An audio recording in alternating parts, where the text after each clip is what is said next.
Oke, oke, ya. Sebelum kita mulai, kita berdoa ya. Ya, mari kita berdoa. Bapa di surga, bersyukur untuk waktu yang baik ini. Kami mau belajar bersama-sama. Tuhan memberkati kami semua. Dalam nama Tuhan Yesus kami berdoa. Haleluya. Amin. Ya, oke, Ayah, selamat malam. Ya. Saya ingin berbagi buat kita semua. Ya, Mama Angel, siapapun kita pasti punya rencana ya. Hidup kita ini punya rencana. Nah, kenapa? Ya, pastinya kita semua punya rencana dalam hidup ini ya.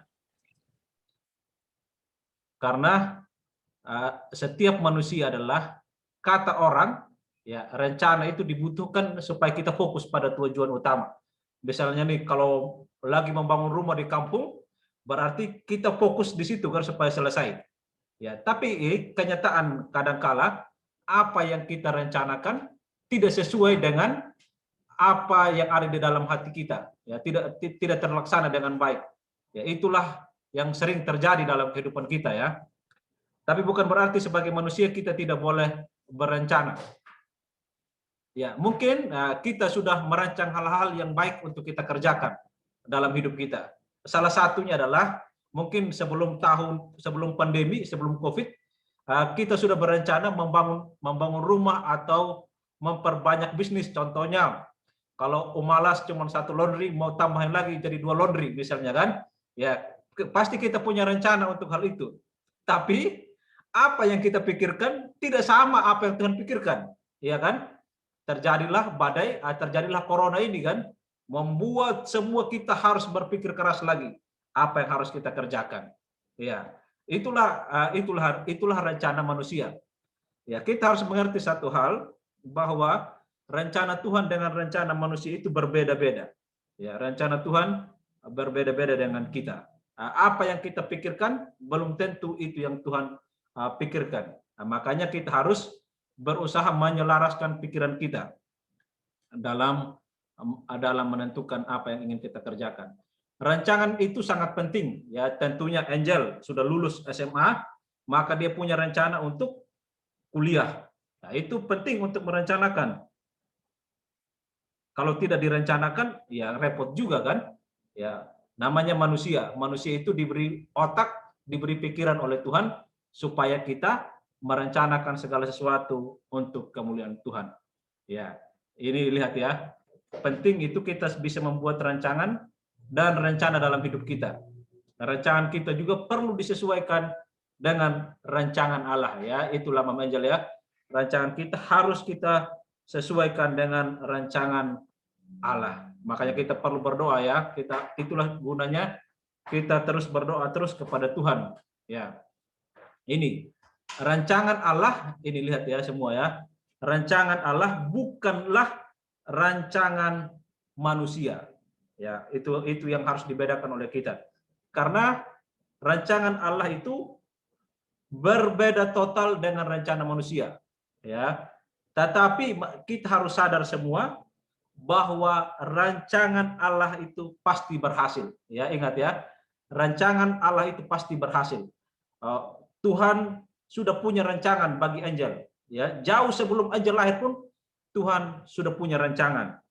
Ya, sudah punya rancangan apa yang nanti jadi apa nanti si Angel ini. Tuhan sudah buatkan. Ya. Rancangan Allah bukanlah rancangan manusia. Ya. Yesus memastikan hal ini.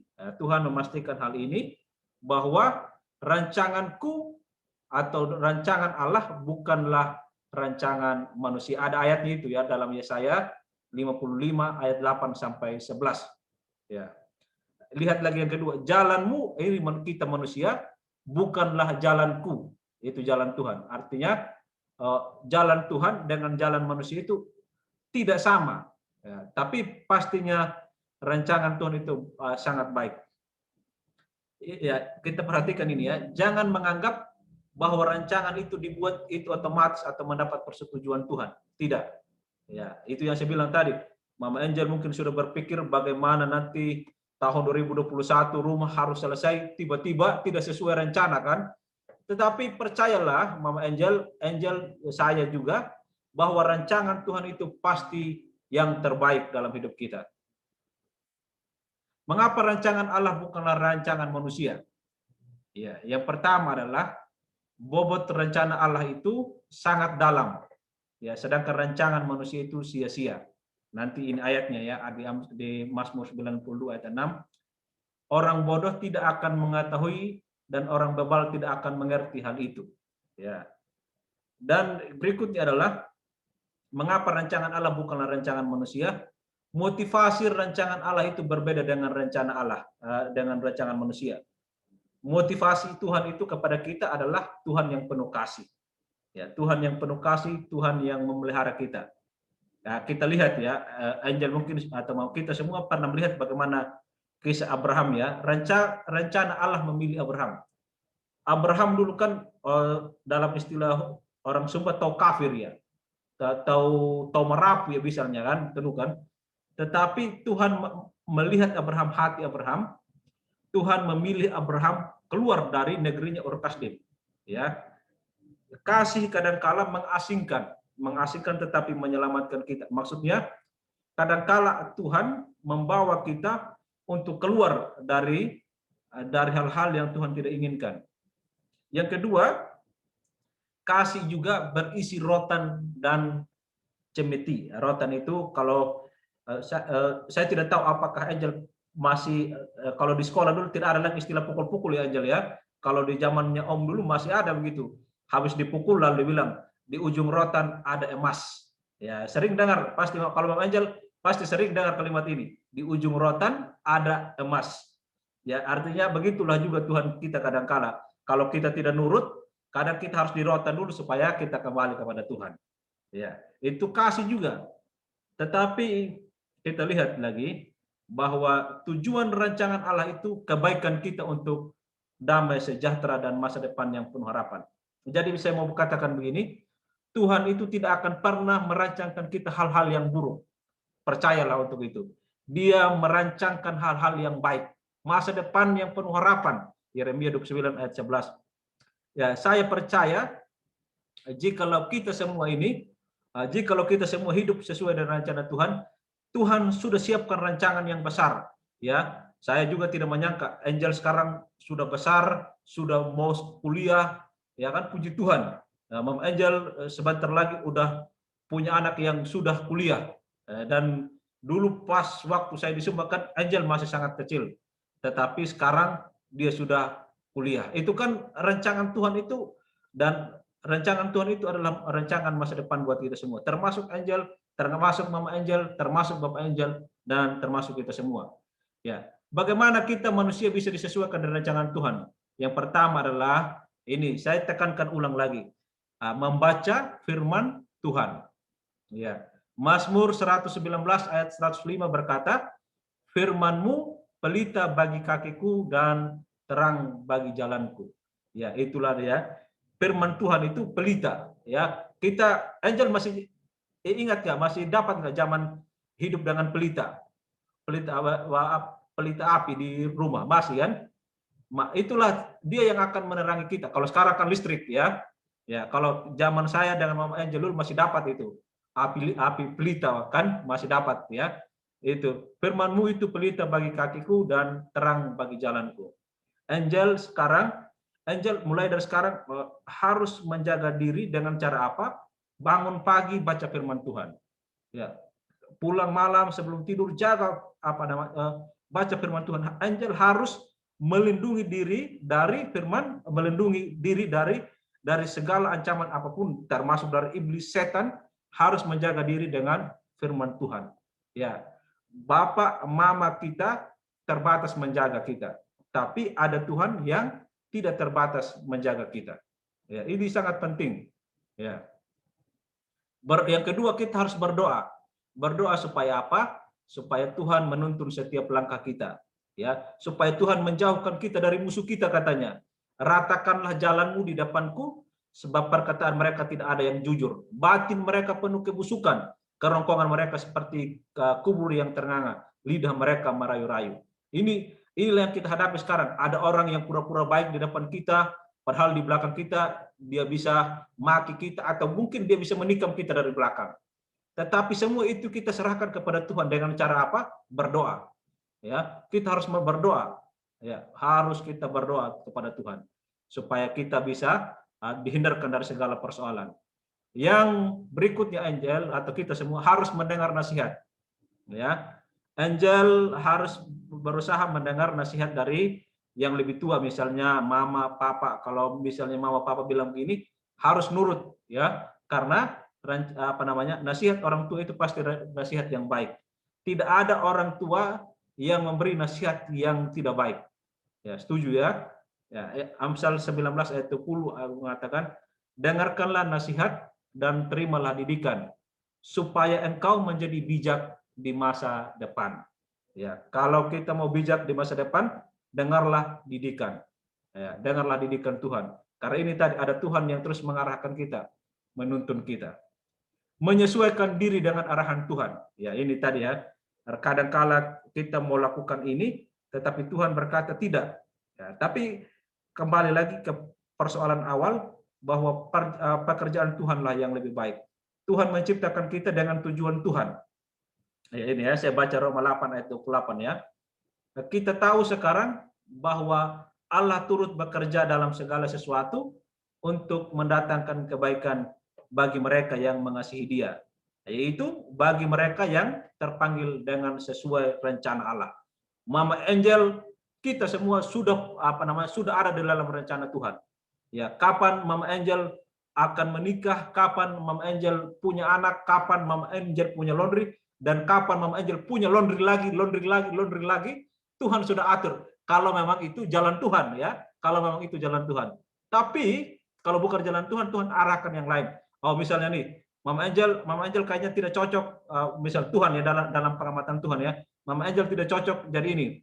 Mama Angel harus berubah lagi, misalnya Mama Angel beli auto saja untuk ekspedisi. Itu Mama Angel lebih pas. Kalau Tuhan arahkan seperti itu, itulah. Nah, habis itu nanti dibilang, kalau sudah kaya, ingat adik Musimiki itu, kirim dia perpuluhan tiap bulan.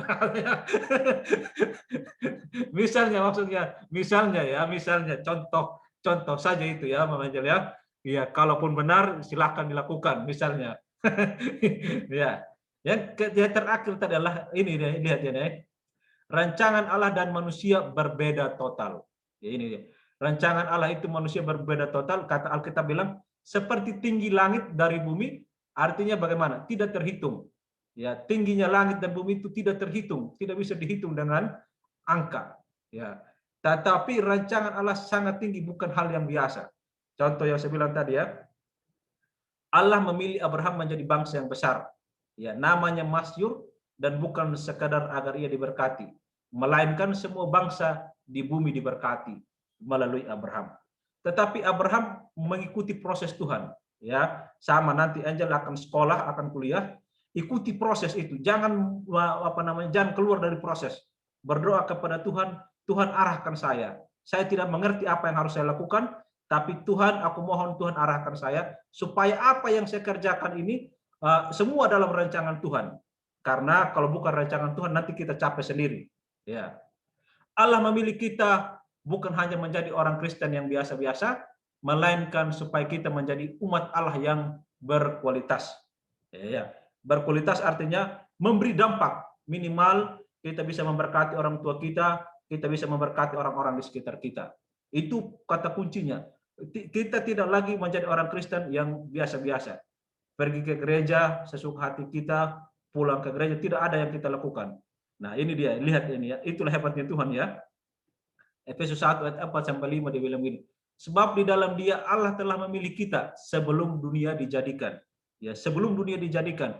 Supaya apa? Supaya kita kudus dan tak bercacat di hadapannya. Ya, supaya kita tak bercacat di hadapannya. Yang kedua, supaya kita menjadi serupa dengan anaknya. Ya, serupa dengan Tuhan.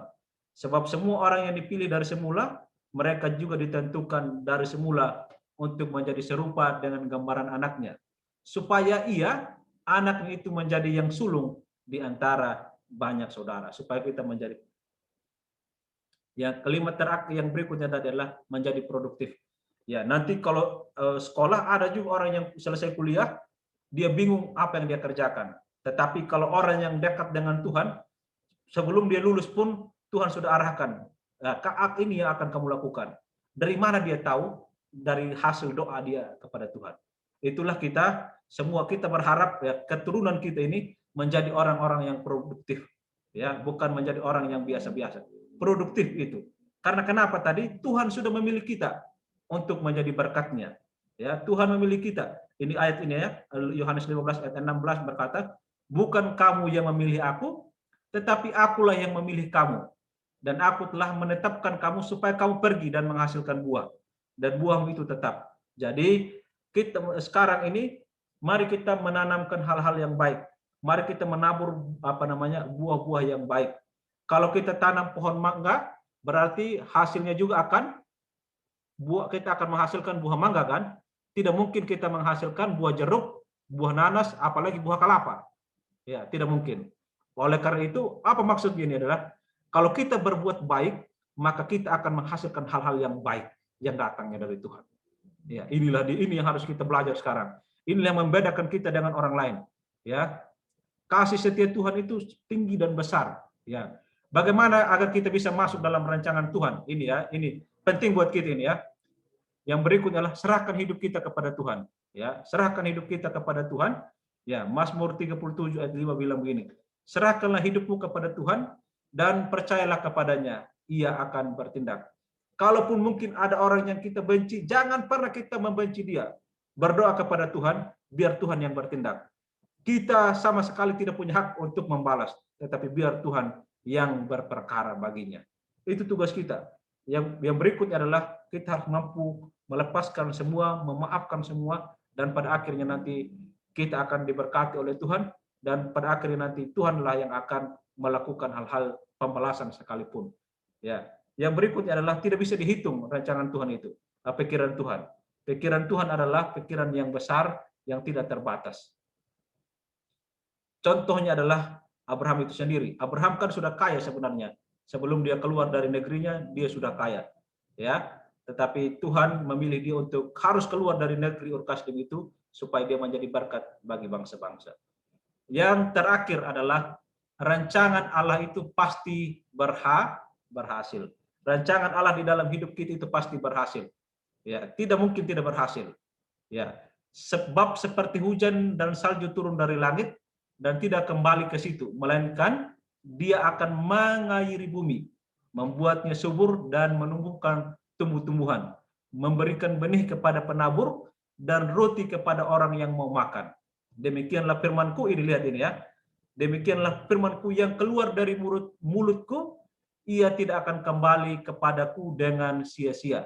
Jadi apa yang Tuhan tabur kepada kita tidak akan ada yang keluar dengan sia-sia. Ya. Tetapi ia akan melaksanakan apa yang kukehendaki dan akan berhasil dalam apa yang kusuruhkan kepadanya.